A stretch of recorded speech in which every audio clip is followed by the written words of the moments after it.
안녕하세요. 저는 이용철이라고 합니다. 안녕하세요. 저는 김범석입니다. 아무래도 되게 전설적인 그런 영화들이 이번 기획전이 많다 보니까 영화가 좀 근작이고 그래서 좀 윌 스미스가 주연이고 그러니까 좀 무게감이 좀 떨어졌던 모양이에요. 그래서 아마 2001 스페이스 오디세이 같은 거에 비하면 관객이 좀 준 것 같긴 한데 한 8년, 7년 정도 전에 이 영화를 보고 전 그 후로 뭐 TV나 이런 데서 상영을 했겠지만 저는 한 번도 안 봤어요. 그때 보고 한 7, 8년 만에 처음 보게 됐는데 시간이 흐르면 보통 영화에 대한 기억은 좀 평가가 저는 좀 후해지는 편이고 또 그게 아니더라도 오늘 영화를 한 몇 년 만에 다시 보니까 제가 처음 봤을 때보다 훨씬 영화가 저는 좋더라고요. 그때 봤던 인상보다는. 그래서 선생님은 어떠셨는지요? 저도 그 전에 봤을 때 좀 이따 이제 이야기가 됐지만 사실 이 영화가 그 배경으로 원작이 써져 있었는데 그 종말을 다룬 그런 작품으로 첫 번째 작품은 아닙니다. 그러니까 이 나는 전설이다라는 작품보다 한 120, 30년 정도 전에, 그러니까 19세기 초반에 그 프랑켄슈타인으로 유명한 메리 셸리라는 여성 작가가 있는데 그분이 최후의 남자라는 소설을 이미 발표한 적이 있어요. 그래서 그 소설은 아주 장편형하고 있다고 볼 수 있는데 그 전설 부분에 대해서 이야기를 좀 더 나눠볼까요? 아니면은 정도는 될것 같고 예를 들어서 이제 이게 그 극장에서 이제 제가 이제 처음에 이제 시사를 이제 개봉할 때 봤을 때는 제일 마지막에 정착촌 장면이 안 나오거든요. 제 기억으로는 분명히 이제 이제 딱 그 폭탄 터지고 나서 그 여자하고 이제 아이가 차를 타고 가면서 뒤에 나레이션으로 이제 뭐 이렇게 그래서 이제 바이러스를 갖다 치료했다 막 이렇게 되는데 근데 보면 참 약간 좀 애매했어요. 그게 뭐가 있냐면은 예를 들어서 이렇게 그게 과연 진짜일까 아닐까 꿈일 수도 있지 않을까라는 생각들이 오히려 이제 들 정도로 그러니까 그 얘기는 뭐냐면은 이를테면 이 영화를 이렇게 되게 구조가 딱 보게 되면 되게 이상한 게 뭐냐면은 분명히 그러니까 이제 윌 스미스가 그러니까 네빌이 걔가 죽고 나서 거의 그 자폭사기 상태로 죽으려고 막 이런 상황에서 갑자기 여자가 태어나서 구해주거든요. 근데 되게 뜬금이 없는 거예요, 갑자기. 게다가 그렇게 밤에 당연히 갖다 돌아다니면 안 된다는 걸 뻔히 알고 있는데 밤에 그 부두에 있으면서 갑자기 구해주고 막 이런 거예요. 그러면서 또 뭐냐면 어떤 정착촌이 있다라고 이야기를 하는데 그럼 이 여자는 과연 그 정착촌을 어떻게 알았을까? 오로지 해주는 말들은 시네트밖에 없다는 거예요, 시네트. 신이 이야기를 해줬다. 그러니까 뭐냐면 정착촌에서 만약에 이제 이 네빌이한 것처럼 자기가 생존자고 이것이 있다라고 하는 걸 그거를 단파 라디오건 뭐건 계속해서 전파를 내보냈을 텐데 사실 이 사람은 들은 게 아무것도 없거든요. 그러니까 사실 그게 불가능한 거예요. 그러니까 이 여자가 어떻게 보면은 버먼트에 그게 있다라고 하는 걸 아는 것 자체가 오히려 불가능하다는 얘기죠. 근데 이제 뭐냐면 또 중간에 이제 예를 들어서 제일 마지막 장면에 딱 보게 되면 뭐가 나오냐면은 애가 나비를 갖다 이제 죽기 전에 이제 그 헬리콥터 안에서 아빠 나비야라고 막 이렇게 보여줬는데 제일 마지막에 또 보면 갖다 이제 그 여자의 목덜미에 갖다 나비 문신이 있거든요. 그러니까 이게 뭐냐면 갖다 이제 뭔가 상징처럼 갖다가 이제 그러면서 이제 딱 그 순간에 뭐냐면 갖다 이제 그 네빌이 모든 소리가 안 들리고 과거를 막 회상하게 되면서 막 그런 일종의 뭔가 꿈인지 현실인지 되게 모호한 상태로 갖다 몰고 간다는 거죠. 그래서 저는 그 영화에서 이제 이 정착촌이 안 나왔을 때 같은 경우 옛날에 딱 이제 그 극장에 딱 봤을 때는 이게 정말로 갖다가 지금 현실로서 벌어지는 상황을 갖다 그린 것인가? 아니면 갖다 이렇게 영화가 이상해지니까 그냥 뭔가 이렇게 그냥 편집을 갖다 이렇게 적당하게 맞춰낸 것인가라는 생각들을 약간 좀 했었거든요. 근데 이제 오늘 버전에서는 이제 정착촌 장면이 딱 붙으니까 일단 그래 현실이라고 하는 걸 알겠는데 그래도 불구하고 저는 여전히 그 구조라고 하는 데서는 불만이 좀 많거든요. 예, 그 극장에서 아마 이게 보신 분이 계실지 몰랐는데 거기에는 정착촌 버전이 없고 이 감독이 붙였는지 모르지만 나는 전설이다의 얼터너티브 버전이 따로 존재했는데 오늘 저는 극장판을 틀 줄 알았는데 얼터너티브 버전이 상영이 돼서 저도 조금 당황했어요. 근데 그 전설 부분을 조금 부연해서 설명을 드리자면, 그러니까 여기에서는 그 남미에서 올라온 여자가 북쪽으로 올라가는 과정에서 뉴욕에서 이 사람을 만난 설정으로 되어 있는데 원작에서는 그러니까 흡혈귀로 묘사가 되는데 흡혈귀도 두 종류가 있는 거예요. 그러니까 완전히 죽어서 이제 깨어난, 그러니까 그야말로 우리가 보통 생각하는 흡혈귀 존재가 있고 반쯤 흡혈귀가 된 거예요. 그러니까 사람인지 흡혈귀인지 모르는, 낮에도 활동이 조금 가능한 그런 사람들이 어떤 이제 자기들의 어떤 촌을 만든 거죠. 이 사람은 사실 사람은 아니죠. 흡혈귀도 반인 반흡혈귀인 거죠. 그래 그쪽에서 여자를 스파이로 보내는 거예요. 이 남자한테 보내서 이 사람이 자기들을 어떻게 공격할 것인지를 알기 위해서 스파이로 보내게 되고, 그런 과정에서 주인공이 결국 죽게 되는 이야기이기 때문에 원작에서는 사실 이 남자가 죽는 게 진짜 인간으로서는 맨 마지막 남자고, 그 다음에 사람도 아니고 흡혈귀도 아닌 사람이 새로운 종족이 나오는 거죠. 그래서 그야말로 사람으로서의 마지막 남자로서 전설이 되는 건데, 선생님께서 방금 말씀하신 것처럼 이 영화에서는 사람들을 살리기 위해서 이 사람이 영웅이 되어서 끝나는 거기 때문에, 사실 원작자가 앞에 두 영화는 되게 싫어했다고 저는 들었는데 이번 영화 나왔을 때도 살아 계셨잖아요. 그래서 아마 원작자 입장에서는 이번 버전도 썩 좋아하지는 않았을 것 같아요. 그랬을 것 같아요. 예, 그리고 이제 다음 이야기로는, 이게 원작에는 흡혈귀인데 여기에서는 이게 좀비로 아예 좀비란 표현을 쓰잖아요. 그래서 네. 그런 거에 대해서 좀 이야기를 그러니까 이제 할까요? 흡혈귀하고 좀비하고 차이가 그 흡혈귀 이야기에서 흡혈귀라고 이야기하시는 건 뭐냐면은 일단 낮에 못 나온다. 그러니까 이제 햇빛을 받으면 갖다 피부가 타고, 그다음에 그 극도를 싫어하는 것이 이제 있고, 그다음에 두 번째는 피를 빠르게 정확하게 나오지 않는데 이제 하여튼 피를 되게 좋아하죠. 그러니까 피로 가지고 유인을 하는 이제 이런 모습들. 그래서 이제 그런 걸 가지고 흡혈귀라고 이야기하는데, 또 이제 우리가 알고 있는 지금 할리우드 영화에서 알고 있는 그 좀비의 캐릭터들이 뭐냐면 이제 뭔가 이제 그 물리거나 뭔가 이렇게 하여튼 뭐 전염이 되면은 좀비가 되고, 이 좀비들은 무리를 짓고 그다음에 무리를 지어 다니면서 계속 뭔가를 늘리고 있는 거죠. 사실 그 전까지의 그 뱀파이어 캐릭터라고 하는 걸 보게 되면 이제 뭐 드라큘라라든가 이런 경우들도 있고, 이런 뱀파이어는 원래 이제 뭐냐면은 그냥 죽었다 깨어난 존재들이고, 이 존재들은 뭐냐면 계속해서 갖다 피를 요구하면서 약간 뭔가 인간과 다른 존재로서 갖다가 이제 인간 틈에서 이제 살고 있는 거거든요. 근데 이 안에서는 완전히 그러니까 다른 그 무리가 되고, 그 무리로서 갖다 인간을 대체할 수 있는 어떤 그런 것들까지 되는. 그래서 이제 조지 로메로가 이제 그 딱 보게 되면 이제 그 이제 좀비 거리를 했었는데, 그 살아있는 시체들의 밤을 보게 되면 거기서 사실 이유가 안 나와요. 왜 좀비가 됐는가에 대해서. 근데 이제 그것이 갖다 계속 그 다음에도 갖다 이제 보면 뭐 일단 뭐 군대에서 뭐 생체 실험도 있고, 아니면 뭐 우주에서 뭐 온 신호 전파 이런 것들도 있고, 뭐 여러 가지 이유가 있는데, 이거를 이제 28일후 같은 경우에는 분노 바이러스라고 하는 걸로 다시 한번 이야기했는데, 그거하고 되게 이렇게 좀 닮아 있는 면들이 좀 있는 것 같아요. 그러니까 분노 바이러스라고 하는 것들은 바이러스에 감염되면 극단적인 공격성을 보이면서 공격을 하고, 대신에 이제 거기 같은 경우는 낮이나 밤이나 상관이 없죠. 그런 부분들.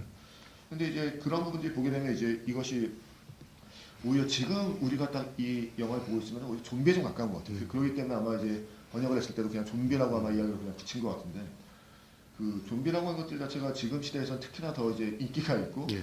약간 그러면서 이제 최근에 뱀파이어라고 하는 것들은 오히려 트와일라이트 같은 거 이런 걸 보고 있으면은 뭔가 약간 좀 이제 고귀하고 약간 좀 차별적인 존재로서 이제 그려지거나, 아니면 같은 드라마 트러블러드, 그것들이 원작이 있는데 트러블러드에서 나오는 것들처럼 오히려 약간 소수자, 약간 그 인간한테 뭔가 박해받는 소수자로서 인간 세계와 같이 공존하려고 하는 존재로서 그려지는 것에 비해서 좀비는 여전히 갖다가 이제 인간을 갖다 최악의 악몽으로 몰고 갈 수 있는 그런 존재로서 그려지고 있죠. 사실 그 50년대에는 그런 지금 같은 좀비 개념이 없었으니까, 그러니까 그리고 그 흡혈귀는 우리가 보통 드라큘라로 보통 생각을 하잖아요. 그래서 흡혈귀는 집단적으로 사람을 공격하는 이미지와 좀 잘 안 맞죠. 뭐 그리고 또 이게 우리가 흡혈귀가 엄청난 속도로 뭐 공격하고 그런 거는 별로 익숙하지 않으니까 아마 어떤 그런 트렌드를 따라서 아마 좀비를 하지 않았나 그런 생각이 듭니다. 근데 그 계속 선생님께서 말씀하고 계시는 그 살아있는 시체들의 밤 같은 경우는 그때 좀비와 지금 좀비는 엄청 다르죠. 그때 좀비는 뭐 걷는 속도도 거의 막 시속 한 5km도 안 나오는, 한 2, 3km도 안 나올 정도로 어정쩡하게 걷고 있고, 사람을 이렇게 육체를 먹기는 하지만 그런 어떤 사람들이 대응하기는 아주 뭐 그렇게 힘들지 않은. 근데 지금 이 영화, 그러니까 이 영화 버전이 이렇게 뒤로 오면 올수록 일단 가장 급격하게 변하는 거는 속도 같은 것 같아요. 그러니까 엄청 빨라지는데, 이 영화에서 보면 힘도 저렇게 힘센 저는 좀비는 처음 보는 것 같아요. 그러니까 그 28일 후가 나오면서부터 시작해서 이제 예를 들어 이제 그 던 오브 더 데드 이제 그 새벽의 저주를 이제 국내에서 개봉을 했었는데 그것도 역시 가서 조지 로메로에 갖다 이제 좀비 3부작 중에서 갖다가 이제 두 번째를 이제 리메이크한 잭 스나이더가 만든 그 영화 같은 경우에는 분노 바이러스가 아니라 전통적인 좀비를 이야기하면서 그때부터 뛰어다니죠 이제. 그리고 힘도 엄청나게 세고 좀비가. 그러니까 보면 이제 그 전에 예를 들어서 이제 그 뭐 28일부가 나오기 전까지의 좀비들은 다 물론 힘은 좀 세요. 힘은 좀 세긴 한데 무지무지하게 느리기 때문에 이제 그 1대1로 하면 사실 인간이 갖다 이렇게 뭐 질 이유는 거의 없는 건데 그 새벽의 저주가 딱 나왔을 때 그 영화를 저는 딱 봤을 때 저는 그 영화를 보면서 아 이런 좀비를 만나면 갖다 1대1로 붙어도 죽어도 안 되겠다는 생각도 예, 그런 거죠. 아까 그 첫 번째 나온 그 64년 버전의 그 빈센트 프라이스는 물론 드라큘라로 유명한 사람이다 보니까 거기에서는 좀비가 어그저그 움직이고 하니까 뭐 1대1로 붙건 3명이서 붙건 갑자기 뒤에서 이렇게 공격을 당하지 않는 한은 그냥 뭐 때려 죽이기 아주 편한 그런 대상인데 이런 영화의 좀비들은 만나면 그냥 꼼짝 말아 죽어야 될 것 같은 그런 느낌이 들더라고요. 이 아까 말씀드린 그 메리 셜리의 그 최후의 남자 그리고 이번 작품들 이런 그리고 뭐 최근에 몇 년 전에 개봉했던 더 로드라든지 뭐 노잉 이런 영화들은 보면 대부분 종말을 다루고 있지 않습니까? 그래서 그 예전 그 뭐 할리우드 초기 이제 그런 종말 영화들은 주로 종교와 관련이 됐던 것 같아요. 그러니까 신의 뜻을 거스를 경우에 뭐 이렇게 뭐 물이나 불 이런 걸로 이제 사람을 이렇게 경고성 이제 멸하는 그런 거였는데 막 2차 대전이 벌어지고 뭐 이런 게 벌어지면 사람이 스스로 이렇게 종말을 자초하는 그런 작품들이 더 많이 나오게 된 것 같아요. 그래서 종말물로서 이 영화를 어떻게 보시는지를.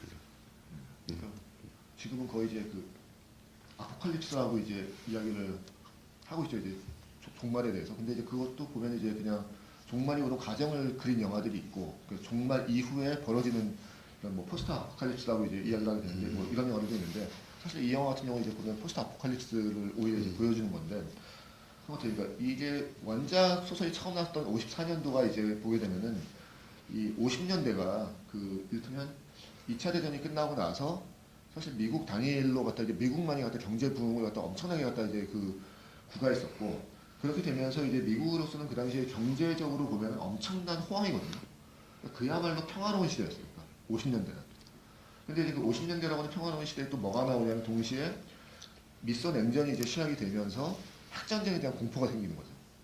그러면서 이런 핵전쟁에 대한 공포 때문에 뭐냐면 이제 그 당시에 나오는 것들을 보게 되면 이제 할리우드에서는 주로 이제 그 SF에서 이제 외계인 침공이라든가 뭐 이런 거라든가 아니면 변종 괴물들, 그러니까 뭐 방사능이라든가 이런 걸 통해서 갖다가 이제 변종 엄청나게 거대한 괴물들이 등장을 하게 되고 뭐 이런 걸로 이제 보여지거든요.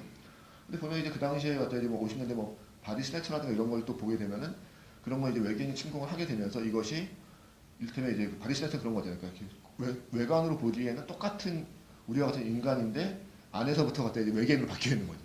근데 그게 이제 이를테면 그런 그 공산주의자들이 미국의 내부로 갖다가 침투해서 그 주변의 사람을 바꿔낸다라고 하는 그러한 종류의 갖다 공포를 갖다가 그 안에다가 이렇게 집어넣은 거거든요.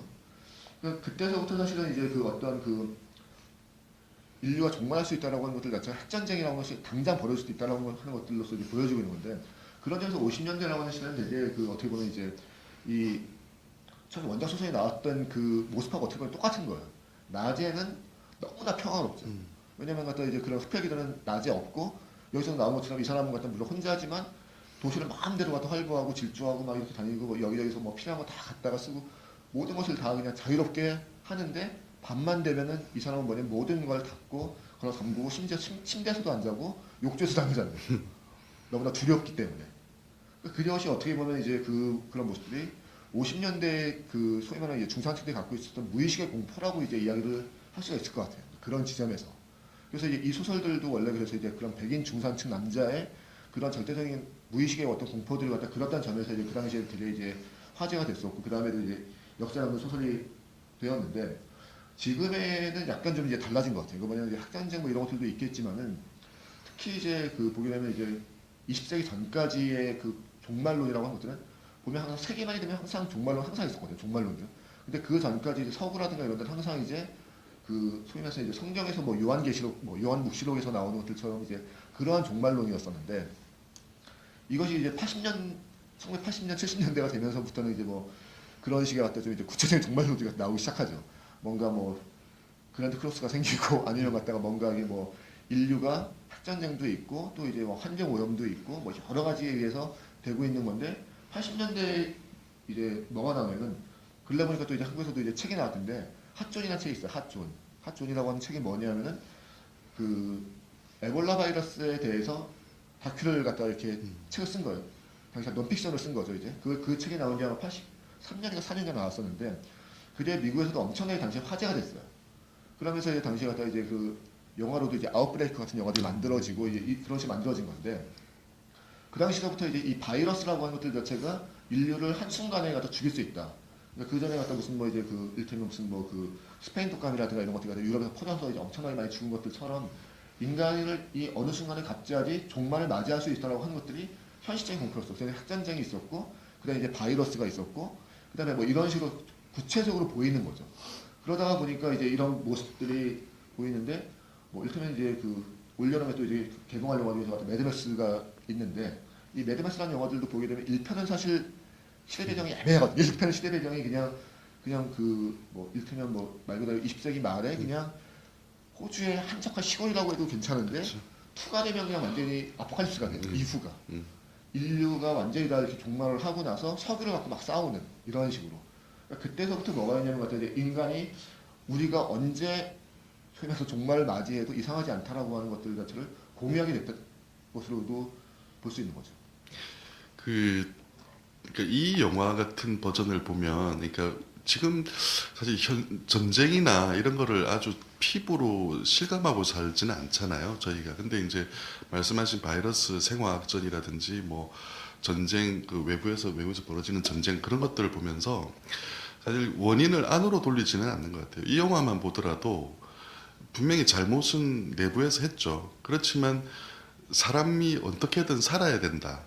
그러니까 살아야 되기 때문에 어떤 나중에 강체를 구해서 그 정착촌 안에서 미래에 어떤 희망이 있는 걸로 사실 끝을 내고 있잖아요. 근데 그 50년대를 살던 사람들은 좀 생각이 달라질 것 같아요. 그러니까 그 예를 들면 이런 거죠. 그 40년대에 정말 한 인종을 멸종시키려는 뭐 2차 대전이 벌어졌고 실제로 세계 인구에 정말 엄청난 사람들이 죽어 나갔고, 그러니까 이 소설이 나오기 직전이 그쯤이 그 메카시즘이 아주 막 광풍으로 불 때란 말이에요. 그러니까 자기 친구를 고발해야 되고 자기 옆집 사람을 조심해야 되는 거고 누군가를 고발해서 자기가 살아남아야 되는. 그러니까 사실 그 시대에 50년대를 사는 사람들 입장에서는 거꾸로 그럴 수도 있을 것 같아요. 지금처럼 우리가 살아남아야 된다가 아니라 사실 인간이 정말 살아남을 가치가 있는 사람인가라고 질문을 할 수도 있을 것 같아요. 우리는 멸종을 자꾸 사람의 시선으로 보는 거잖아요. 그러니까 그 종말하는 영화도 여러 종류가 있죠. 그 지구 자체가 폭발해서 없어지는 종말도 있지만 이 영화를 보시면 사람만 없어지고 그 풀 같은 거나 사슴 같은 거는 멀쩡히 살고 있잖아요. 근데 그러면 그거를 종말로 볼 것이냐? 사람이 없어지기 때문에 그냥 우리의 시선으로 그냥 종말로 볼 것이냐? 아니면 좀비 같은 존재가 살아남기 때문에 또 다른 게 나오는 걸 멸종이라 볼 것이냐? 그래서 사실 50년대 사람들 입장에서는 어떤 사람은 그런 생각도 했을 것 같아요. 정말 인간이라는 존재는 이 지구상에서 이만큼 살 만큼 살았고 이제는 멸종해야 된다고 생각하는 사람들도 있었을 것 같아요. 근데 이제 이게 시간이 흐르면서 전쟁도 먼 이야기가 그런 뭐 사람을 말살하는 종류의 이제 이 전쟁들은 이미 끝난 지가 오래되고 그러다 보니까 아마 이 영화처럼 그냥 어떻게 보면 나이브한 거죠. 그래도 우리는 살아서 종말을 이겨야 된다. 그렇게 이야기가 바뀐 게 아닌가 하는 그런 생각도 해봐요. 그 지점은 이게 그것이 극형의 블록버스터이기 때문에 결국 예. 그런 것이 아닐까 생각이 드는데 이를테면 이제 그 월드워 제트, 그러니까 원래 세계대전 제트라고 하는 그 책이 원작이 있는데 그거는 이제 뭐냐면 이제 좀비가 등장을 하게 되고 그걸 갖다 넌픽션 스타일로 갖다 쓴 거거든요. 좀비들이 갖다 각국에서 벌어지는 막 어떤 식으로 벌어지고 물론 이제 그 책 같은 경우에도 결국 이제 좀비를 갖다가 이제 그 책 내용 자체가 이제 보고서식으로 쓴 건데 그게 이제 그러니까 좀비를 대상으로 하는 전쟁을 한번 치르고 나서 어쨌든 이기고 나서 이제 썼다라고 하는 걸로 돼서 한번 물리친 건 물리친 건데 대신에 이제 월드 워 Z라고 하는 이제 그 영화를 보고 있으면 그냥 단순하게 그냥 정말 싸우는 얘기거든요.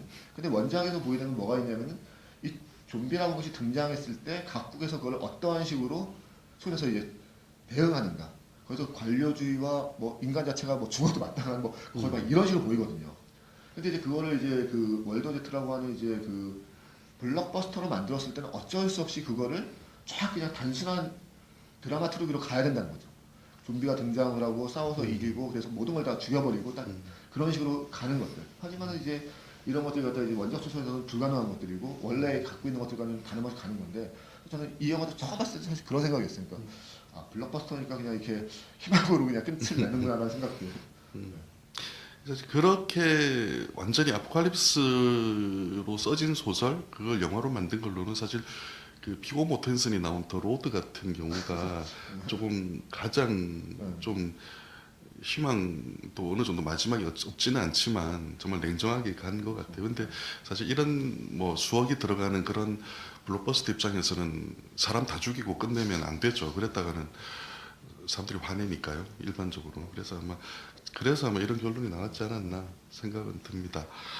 뭐 대략적인 이야기는 이 정도 해보고 질문을 조금 받아보고 뭐 마치 보도록 하겠습니다. 혹시 뭐 이렇게 예 마이크 전달해 주십시오. 예. 저는 영화 앉아 계셔도 됩니다. 예. 봤는데 너무 재밌게 잘 봤고요. 예. 그냥 궁금한 게 최근에 봤던 좀비 영화가 원바디스였는데 네. 그냥 이거는 제가 질문 두 개 드리고 싶은데 하나는 이 영화가 어떤 그런 좀비류 영화의 시초인 건가요? 그거 아닙니다. 그건 아니에요. 좀비 영화는 아주 오랜 역사를 좀비 갖고 있습니다. 예. 그러고 네. 두 번째 질문은 방금 이제 되게 새로운 정보도 많이 말씀해 주셔서 감사합니다. 저는 영문학 공부했어서 프랑켄슈타인은 안 왔는데 예. 그런 그 이후에 다른 그런 소설 얘기 잘 몰랐었는데 네, 아무튼 그 드라큘라가 됐든 아니면 좀비가 됐든 저는 이 영화를 보면서 개인적으로 참 많은 생각이 들었는데 지금 이 세대를 살고 있는 우리도 어떻게 보면 상당히 공격적인 그런 상황에 노출이 언제나 돼야 하고 그리고 사실 어떤 영화를 보든지 사실 그것에 대해서 당장 오늘 하루 그리고 내일 당장 하루의 저의 현실이 정말 그 현실을 도대체 어떻게 대처를 하고 어떻게 살아가야 될지에 대한 그런 어떤 작은 열쇠라도 참 이렇게 얻고서 작은 행동 하나라도 제가 내일부터 할 수 있는 그런 좀 방향을 얻어야 한다고 생각을 하는 편인데요.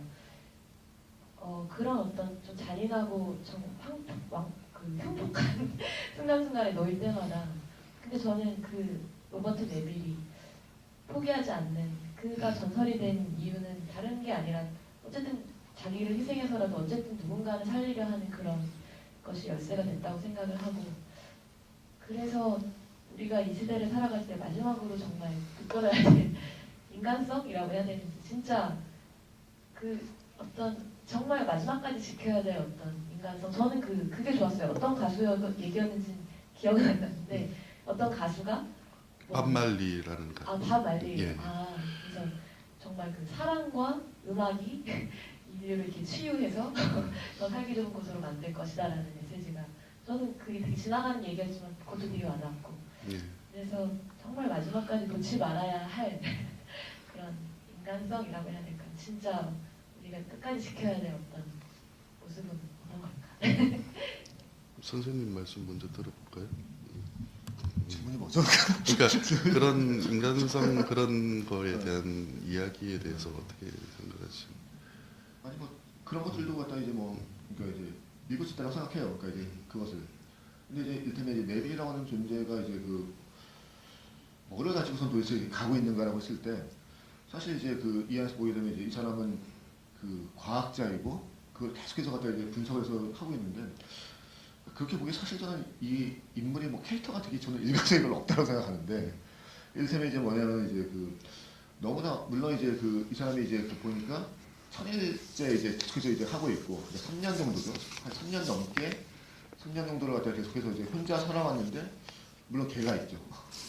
그래서 개가 있는데 3년 정도를 살았다라고 해서 이 사람이 갖다가 그렇게 뭔가 마네킹이 갖다 저쪽에 혼자 이렇게 놓여 있는 걸 봤으면은 당연히 의심을 먼저 해야 되는데 왜 이성을 잃을까 뭐 이런 생각들도 저는 사실 좀 했었고, 이 사람이 갖고 있는 과연 신념이라고 하는 것들 자체가 정확하게 정말 뭔가 이렇게 그 관성이 아니라는 것들도 약간 있었고, 그래서 저는 그건 해석하기 나름이라 생각해요. 물론 이제 이것을 이 영화 자체가 아까 제가 이야기한 것처럼 뭐냐면 저는 이 처음에 이 영화를 봤을 때 결말 자체가 되게 환상이 아닐까 하는 생각들도 약간 했었고, 그러면서 오히려 갖다 이제 이런 부분들을 인간성을 갖다 계속해서 추구하는 건 되게 좋은 건데 과연 그것이 리얼한 것인가라고 하는 것들은 저는 좀 의문이 있고, 그럼 이 사람이 과연 무엇을 위해서 가고 있는 것인가?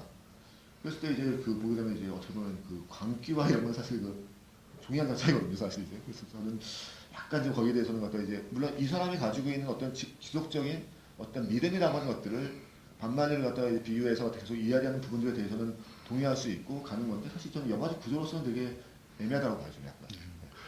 근데 그 저는 제 같은 이제 저는 이런 설정을 놓고 볼 때 보통 자기를 대입을 많이 하잖아요.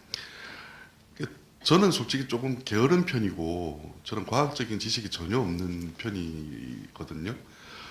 저런 상황에 대해서 한번 생각은 다 해봤을 것 같아요. 나는 어떻게 할 것인가. 저는 이 영화 보면 고 그림을 그 박물관에서 떼서 자기 집에 걸어놨잖아요.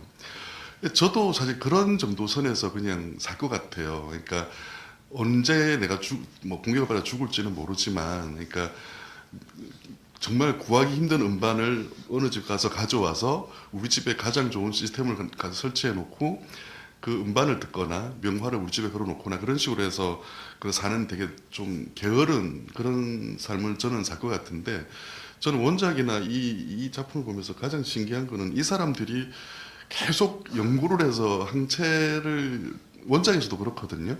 그래서 이 사람은 되게 좀 저하고 좀 인간성이 다른 사람인가? 훨씬 좀 고차원적인 사람인가? 그래서 전설이 되는 거, 이런 사람이 마지막에 살 자격이 있는 건가? 내 같은 사람은 그냥 그 전에 깨갱하고 죽어야 되는 건가? 그런 생각도 들기는 해요. 그래서 질문하신 사람처럼 사실 저는 좀 원래 조금 우리 김보수 선생님은 좀 그런 소프트한 그런 걸 별로 안 좋아하시거든요. 근데 저는 솔직히 그런 이 사람이 좀 고상한 인간성을 어느 정도 가지고 있다고 저는 믿고 있어요. 그래서 저는 질문하신 분한테 좀 동의하는 편입니다. 예, 다음 질문 받아보겠습니다. 예, 질문이라 그래야 되나? 사실 감독이 아니라서 질문이라 하긴 그렇고, 하실 말씀이 있으시면 편하게 하시면 될 것 같아요. 예. 그 원작에 보면 그런 질문 먼저 받도록 하겠습니다. 예. 영화 초반 맨 처음에 그 오프닝 나오고 무슨 여박사가 무슨 암인가 백신을 좀 완치했다고 그러잖아요. 예. 근데 그러고 보면 이 영화는 원래 주제와 결론이 좀 명확한 것 같아요.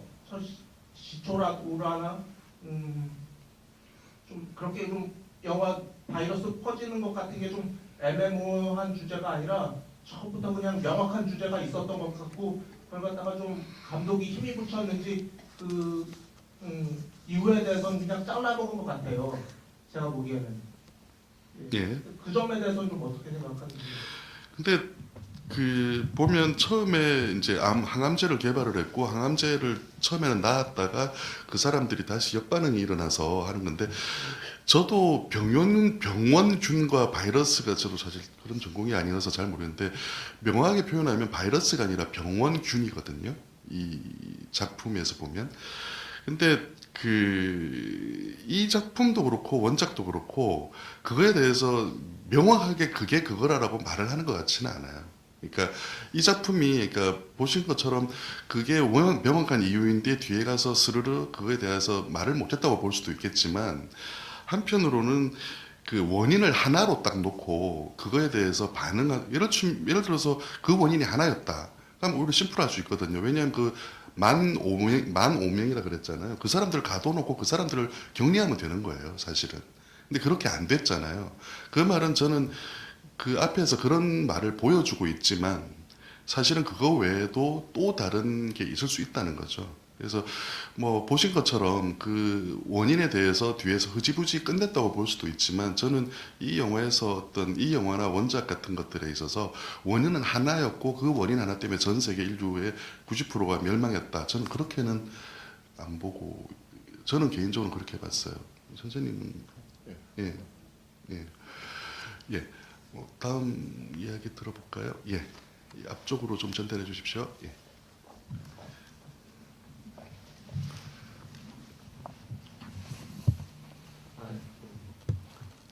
저도 이제 우연으로 인해서 어떤 문제가 사건이 해결되면서 끝나는 그런 걸 그렇게 좋아하진 않고 이제 치매나 전개에 의해서 사건이 이제 막을 딱 내릴 때 되게 좋은 기분을 느끼긴 하는데 그렇긴 한데 이제 그 네빌이라는 캐릭터가 만약에 그 마지막에서 보여 좀비들이 그 방탄 유리를 막 들이받는 그런 상황에서는 이제 신을 믿지 않고 과학자로 살았던 그 삶 속에서도 그 마지막 장면에서는 이제 자기가 믿었던 걸 모두 버리고 그 유리가 깨지는 모양이 나비 모양이 되거나 그 나비 문신을 보고 그게 정말 어떤 운명이라고 느끼고 그렇게 땡성한 신을 갑자기 믿게 될 수도 있을 거라고 생각하거든요. 그리고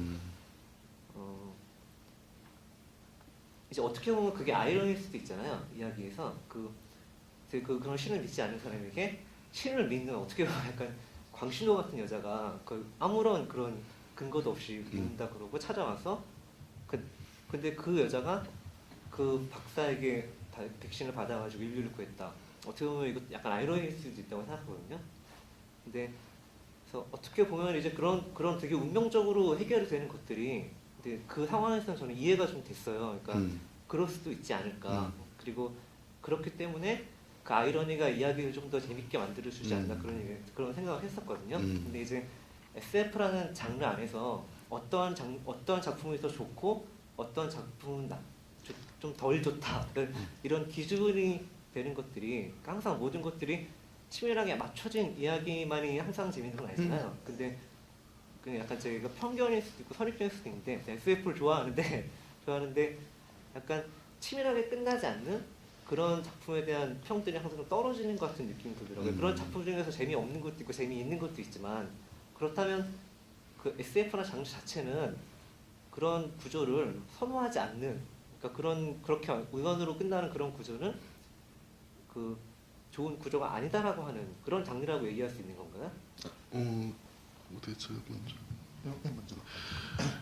사실 SF를 장르도 그러니까 문학이냐 영화에 따라 달라지는 것 같아요. 그러니까 그리고 SF 장르 내에서도 그 영화로만 봤을 때 문학은 제가 전공이 아니니까 이 영화로 봤을 때 그것도 아까 말씀드린 것 계속 몇 번 말씀드린 것처럼 이게 어떤 규모에 만들어지고 어떤 층을 대상으로 만들어지냐에 따라서 저는 달라진다고 봐요. 그러니까 되게 저는 개인적으로는 모호하고 되게 엉성한 걸 저는 되게 좀 더 좋아합니다. 그러니까 촘촘하고 끝까지 이렇게 막 타이트하게 돼서 답을 완벽하게 주는 작품을 제 개인적으로 제 의견을 물어보신다면 저는 제일 더 좋아해요. 그렇지만 어떤 통계적으로나 실제 대중적으로나 보면 볼륨이 큰 영화들 그리고 다수의 관객을 목표로 한 영화들은 말씀하신 것처럼 아주 촘촘하고 이렇게 딱 답이 이렇게 갖춰진 그런 SF를 추구를 해야 되는 거죠. 안 그럴 경우에 나올 때 욕을 하거나 영화가 망하거나 그렇게 되는 거죠. 그래서 그거는 좋다 나쁘다의 개념은 아닌 것 같아요. 예를 들어서 그 상업적으로 잘 만들어진 작품이 촘촘하고 관객들한테 위해서 만들어졌다 해서 뭐 돈을 위해서 그렇게 뭐 영혼을 팔았니만이 저는 그런 이야기를 하고 싶지는 않거든요.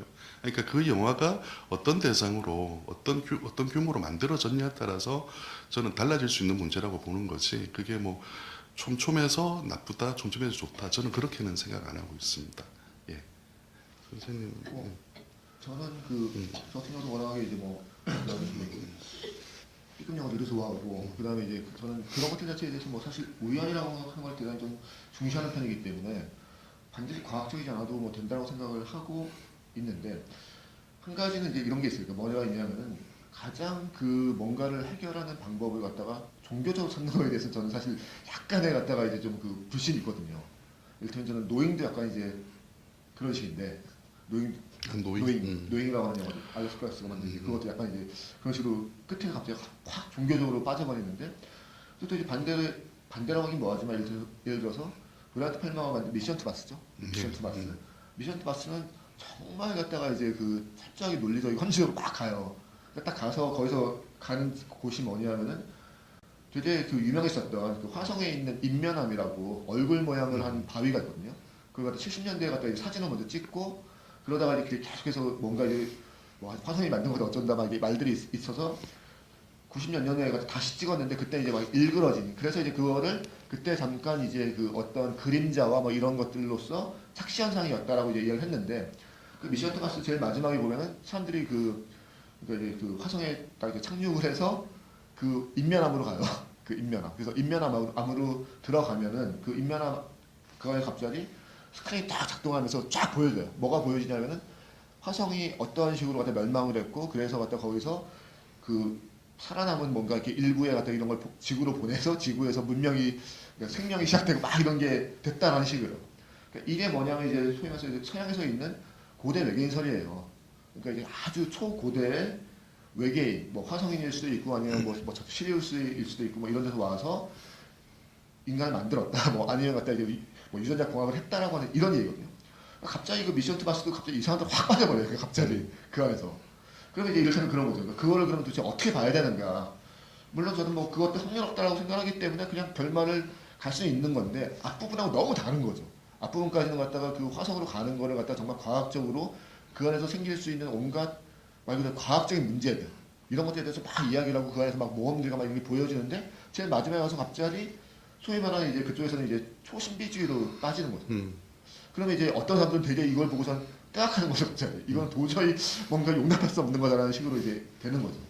이런 부분들이 근데 이제 뭐냐면 왜 그렇게 만들었는가? 이를테면 사실 그 고대 외계인선이라고 하는 것들이 프로메테우스에 똑같이 나오거든요. 원래 외계인 그런 것들 자체가 에이리언부터 시작해가지고는 똑같이 나오는데 프로메테우스는 또 그럴듯해요. 그거는 또 이제 그 안에서 적절하게 이야기를 갖다 꾸며내고 있으니까 저는 결국 그것이 이제 이야기를 어떻게 만들어내는가라고 생각을 해요. 그러니까 논리적이건 비논리적이건 아니면 우연이건 철저하게 합리적인 결과이건 간에 이야기를 어떻게 구조를 만들어내는가.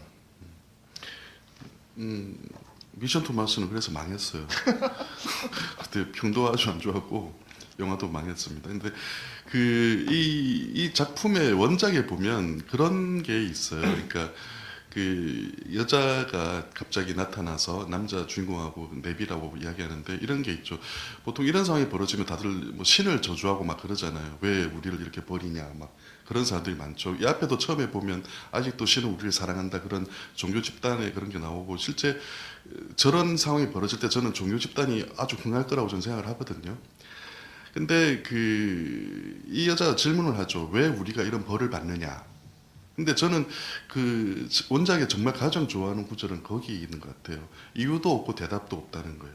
그러니까 저는 그런 자세가 저는 더 좋은 것 같아요. 그러니까 뭐 신이 우리를 싫어해서 뭐 멸망한다든지 아니면 아까 처음 말한 것처럼 뭐 누군가가 항암제를 개발했는데 그 항암제 하나 때문에 전 인구가 다 죽는다든지 사실 저는 그래서 우연을 좋아한다가 아니라 사실 어떤 무언가가 멸망을 하거나 엄청난 사건이 벌어지는 거는 우리는 자꾸 누군가를 막 찾는데 사실 다 대답도 없는 거고 사실 이유도 명확하게 없는 거죠. 사실 그는 원작에 저는 그런 태도가 가장 마음에 드는데 사실 그런 태도로 이런 대중영화를 찍었다가는 이제 끝장이 나는 거니까 보통 영화에서는 아까 말씀하신 것처럼 항암제나 이런 막 이유를 만들어내는 것들이죠. 어디 질문 한 분 정도 더 받고 끝을 낼까요? 예. 한 분 정도 질문 더 받아보도록 하겠습니다. 지치셔서 이야기. 예. 그러면 한 이 정도에서 끝을 맺고 다음에 또 기회가 되면 만나 뵙도록 하겠습니다. 예.